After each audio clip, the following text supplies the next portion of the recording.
কেন্দ্র করে এখানে গাঁজা মদের আসর বসে, এটা তো একটা ধর্ম অবমাননা। যেটা করছে তারা আপনার নিরাপত্তা দায়িত্বে আছেন, এই দেশের রক্ষার দায়িত্বে আছেন, আপনাদের দায়িত্ব এটা। সেখানে আপনারা বলতেছেন যে একটা পূজাকে কেন্দ্র করে এখানে মদ গাঁজার আসর বসে মেলাতে, তাই আপনাদের মেলাকে বন্ধ করতে হবে। এটা একটা ধর্ম অবমাননা। আমাদের বাংলাদেশে যে মাজারে আক্রমণ হচ্ছে, এই মাজারে আক্রমণ আমরা কোনো তার যে প্রতিরোধ, যে তাকে আমরা দেখছি যে আজকে একটা মানুষকে কবর থেকে তুলে তার লাশ মহাসড়কে এসব পোড়ানো হচ্ছে। তো দেশের নিরাপত্তাটা আমাদের কোথায়? ভিন্ন ধর্মাবলম্বী ভিন্ন মতদর্শী মানুষের নিরাপত্তাটা আমরা কোথায় পাবো? আমরা একটা এই আন্দোলন পরবর্তী বাংলাদেশে আমরা একটা সুন্দর রাষ্ট্র চেয়েছিলাম যেখানে আমরা সকল ধর্ম বর্ণ নির্বিশেষে যারা মানুষজন আছে আমরা মত প্রকাশ করতে পারি, আমাদের ধর্মকর্ম আমরা যাতে আমাদের সংস্কৃতি চর্চা সুনির্দিষ্টভাবে পালন করতে পারি। কিন্তু না, আজকে বিভিন্ন বাউল আসরে আক্রমণ হচ্ছে, বিভিন্ন বাউল আসর বন্ধ করার জন্য পায়তারা চলছে, কিন্তু নিরাপত্তায় যারা কর্তৃপক্ষরা আছে তারা কোন সুনির্দিষ্ট পদক্ষেপ বা ভালো কোনো পদক্ষেপ আমরা দেখতে পাচ্ছি না। উল্টো তাদেরকে দেখছি যে মতকে আরো আশকারা দেওয়ার জন্য, যার ধিক্কার আমরা জানিয়ে যাচ্ছি। আপনারা যদি এই দেশের রাষ্ট্র ক্ষমতায়, আমরা জানি না সাংস্কৃতিক জোট প্রতিটা সময় হচ্ছে বিভিন্ন ধরনের ধর্মীয় আগ্রাসন, সাংস্কৃতিক আগ্রাসনের বিরুদ্ধে আসলে প্রতিবাদী কণ্ঠ হিসাবে দাঁড়িয়েছিলাম। তারই ধারাবাহিকতায় আমরা দেখতে পারি যে বিগত বেশ কিছুদিন ধরেই প্রায় 1 বছরের মতো সময় ধরেই আমরা 200টার মতো হচ্ছে মাজার ভাঙা, বিভিন্ন ধরনের প্রতিমা ভাঙা, এমনকি হচ্ছে গতকালের আগের দিনও আমরা আসলে দেখি যে হচ্ছে ঝিনাইদহতে হচ্ছে আপনার প্রতিমার উপর ভাঙচুর করা হয়, গাজীপুরে প্রতিমা ভাঙচুর করা হয়। বিভিন্ন সময় এই ধরনের ধর্মীয় যারা হচ্ছে ভিন্ন মত পোষণ করছে বা যারা আসলে সনাতন ধর্মাবলম্বী বা আসলে আমার সংখ্যাগরিষ্ঠ মানুষরা সবসময় সংখ্যালঘিষ্ঠের উপরে এরকম আক্রমণ চালাচ্ছে। তো সেখান থেকেই আজকে আমাদের প্রতিবাদের কণ্ঠটা এখানেই, যে যারা আসলে মাজার ভাঙছে তাদের বিরুদ্ধে যখন সরকার কোনো ধরনের ব্যবস্থা নিচ্ছে না, আমরা দেখতে পাচ্ছি যে আমাদের পুলিশ সুপাররাও বলছে যে বাতাসে বলে প্রতিমা ভাঙছে, কিংবা হচ্ছে অজ্ঞাত কোনো ব্যক্তি এসে হচ্ছে আমার মাজার ভেঙে যাচ্ছে। এই ধরনের যে ন্যারেটিভগুলা, এই ধরনের হচ্ছে যেই কথাবার্তাগুলা, দায়হীনতাগুলা সরকার থেকে আমরা দেখতে পাচ্ছি, সেটার প্রতিবাদী আজকে আমাদের এই প্রতিবাদী হচ্ছে মানববন্ধন। কারণ আমরা চাই যে সরকার ব্যবস্থা নেক, এই ধরনের মব তৈরি করে আগ্রাসন না হয়ে যেন হচ্ছে একটা সুষ্ঠু স্বাভাবিক পরিস্থিতি তৈরি হয়, যেখানে যে কেউ তার ধর্মচর্চা স্বাধীনভাবে যেন করতে পারে, যে কেউ যেন তার মত প্রকাশের স্বাধীনতা পেতে পারে, যে কেউ যেন তার ধর্ম প্রকাশ করতে গেলে মাজার ভাঙার মতো এরকম আগ্রাসনের শিকার না হয় বা প্রতিমা ভাঙার মতো আগ্রাসনের শিকার না হয়। যেমন অলরেডি হচ্ছে আপনি দেখবেন যে 24টা জেলাকে ঝুঁকিপূর্ণ জেলা হিসেবে আখ্যায়িত করেছে। তো এই যে 24টা জেলাকে ঝুঁকিপূর্ণ জেলা বলেছে, কেন ঝুঁকিপূর্ণ জেলা হবে? মানে আমার দুর্গাপূজা আয়োজন করতে গেলে কেন আমার এই ঝুঁকির সম্মুখীন হওয়া লাগবে? এই জায়গা থেকেই মূলত আজকে আমরা প্রতিবাদ জানাতে চাই, যেন সামনের যে কোনো ধরনের ধর্মচর্চা, যে কোনো ধরনের সাংস্কৃতিক চর্চা অব্যাহত থাকে এবং প্রতিটা মানুষই যেন স্বাধীনভাবে তার চর্চাগুলো করতে পারে।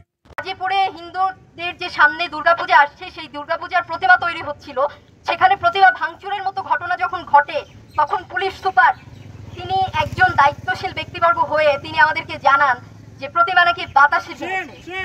এদেশে প্রতিমা ভাঙে বাতাসে, এদেশে মাজার ভাঙে অজ্ঞাতনামার কাছে। কি হাস্যকর, কি প্রহসনমূলক সময় আজকে আমরা এসে দাঁড়িয়েছি, কি প্রহসনমূলক এই বাস্তবতা, কি প্রহসনমূলক এই বিচারহীনতার সংস্কৃতি যা আমরা দেখছি গত 1 বছর ধরে। সারা দেশে অজস্র মাজারে হামলা করা হয়েছে, মব তৈরি করে করে মাজারে হামলা করা হয়েছে। গত সপ্তাহেও সম্ভবত কুমিল্লায় একটা জায়গায় 4টি মাজারে হামলা করা হয়েছে মাইকে ঘোষণা দিয়ে। কারা হামলা করছে, কারা কি করছে আমরা সমস্তটাই জানি, প্রশাসন সমস্তটাই জানে। কিন্তু প্রশাসন যারা হামলাকারী তাদের বিরুদ্ধে কোনো ব্যবস্থা না নিয়ে বরং মামলা করছে কিছু অজ্ঞাতনামা মানুষের নামে। অর্থাৎ তারা এই জায়গায়ও যারা আসলেই দোষী, যারা প্রকৃত অপরাধী, তাদের ব্যাপারে কোনো রকম পদক্ষেপ না নিয়ে বরং মামলা বাণিজ্য করে তাদের পকেটে কিছু টাকা আত্মসাৎ করার যেই নেককারজনক পদ্ধতি, সেই নেককারজনক পদ্ধতির মধ্য দিয়ে হাঁটছে, যেটি আমরা গত রেজিমেও দেখেছি। আমরা এই ব্যবস্থার তীব্র নিন্দা জানাই। আমরা অত্যন্ত স্পষ্ট ভাষায় বলতে চাই যে বাংলাদেশ আসলে বাউলের দেশ, বাংলাদেশ আউলের দেশ।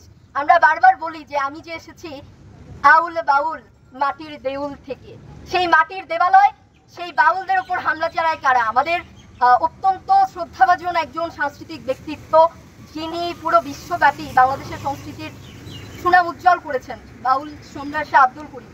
তিনি বলে গেছেন যে পৃথিবীটা একদিন বাউলের হবে। কিন্তু কি আশ্চর্য, পৃথিবীটা একদিন বাউলের হওয়ার পরিবর্তে আমরা দেখতে পাচ্ছি যে বাংলাদেশ কিনা বাউলের ভূমি ছিল, সেই বাংলাদেশেও আজকে বাউলের চর্চার আসরকে নেতিবাচকভাবে উপস্থাপন করা হয়। বাউলদেরকে নিয়ে নানান রকম গঠনমূলক সমালোচনা না করে বরং নানান রকম নেতিবাচক ট্যাগিং করা হয়। এবং আপনারা দেখে থাকবেন, আমরা সোশ্যাল মিডিয়ায় বিভিন্ন ভিডিও দেখতে পাচ্ছি যেখানে আমরা দেখছি যে বাউল ফকির সন্ন্যাসীদের ওপর হামলা করা হচ্ছে। বিভিন্ন জনতা, তৌহিদি জনতার নাম নিয়ে বাউল ফকিরদের কাছে গিয়ে গিয়ে তাদের চুল কেটে দিচ্ছে, তাদের মতাদর্শ, তাদের ইচ্ছার প্রতি কোনো রকম সম্মানবোধ না দেখিয়ে। অর্থাৎ ব্যক্তি স্বাধীনতা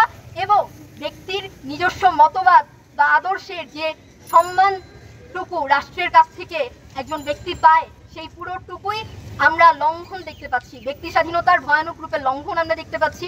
আমরা দেখতে পাচ্ছি আমাদের সুফিবাদীদের ওপর হামলা হচ্ছে, আমাদের সুফিবাদী গানের আসরের ওপর হামলা হচ্ছে। আমরা দেখতে পাচ্ছি যা কিছু আমাদের ভৌগোলিক সম্পত্তি, আমরা বলি বারবার যে বাংলাদেশের সংস্কৃতি আসলে বাংলাদেশের ভৌগোলিক অবস্থার প্রতিনিধিত্ব করে। আপনি দেখবেন যে ভাটিয়ালি একটা জায়গার গান, আপনারা দেখবেন ভাওয়াইয়া রংপুর অঞ্চলের গান, অর্থাৎ প্রত্যেকটা জায়গার যে ভূপ্রকৃতি, সেই ভূপ্রকৃতির ওপর নির্ভর করে বাংলাদেশের সংস্কৃতি গড়ে উঠেছে। আপনারা দেখবেন, আপনারা যখন হাওড়ে যান তখন এই জাতীয় বাউলের গান বা এই ঘরানার গানগুলো আমরা বেশি শুনি। অর্থাৎ বাংলাদেশের ভূপ্রকৃতি নির্ধারণ করছে বাংলাদেশের সংস্কৃতি। বাংলাদেশের ভূপ্রকৃতি গুরুত্বপূর্ণ, তো সেই ভূপ্রকৃতির বিপরীতে গিয়ে, প্রকৃতির বিরুদ্ধে গিয়ে কারা আসলে সাংস্কৃতিক ক্ষেত্রের ওপর আগ্রাসনের দাবি চালায়, তাদের উদ্দেশ্যে আমরা বলতে চাই যে মাননীয় আগ্রাসী বৃন্দ, ক্ষমা করবেন, এই দেশের ভূপ্রকৃতি আসলে আপনাদের অনুকূল নয়। আপনারা যতবার বাউল সন্ধ্যায় হামলা চালিয়েছেন, আমরা দ্বিগুণ তেজে দ্বিগুণ প্রতিরোধের আগুন জ্বেলেছি। আমরা আরো অসংখ্য বাউল সন্ধ্যা আয়োজন করেছি। আপনারা যতবার একটি মন্দিরে হামলা চালাবেন, আমরা বলতে চাই সেই আমাদের ধর্মাবলম্বী, আমাদের সংখ্যালঘু ধর্মাবলম্বীদের যে মনন, তাদের যেই সাংস্কৃতিক পরিসর, সেটি কোনোভাবেই নিভৃত করা যাবে না। সেটি তাদের অন্তরাত্মায় বিকশিত যেভাবে ছিল তেমনভাবেই থেকে যাবে।